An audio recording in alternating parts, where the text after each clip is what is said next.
অনেকেই টাকা জমা রেখেছেন, অনেক গ্রাহকের টাকা আছে।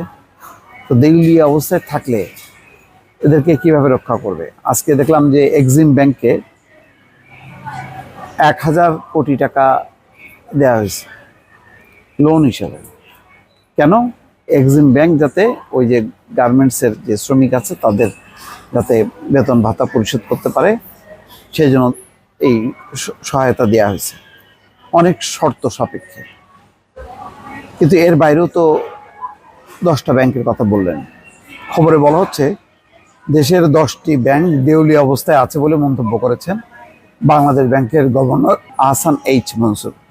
তবে দেউলিয়া পর্যায়ে থাকা ব্যাংকগুলোকে ঘুরে দাঁড়াতে বাংলাদেশ ব্যাংক টেকনিক্যাল অ্যাডভাইজারি ও লিকুইডিটি সুবিধা দেবে বলে জানিয়েছেন তিনি।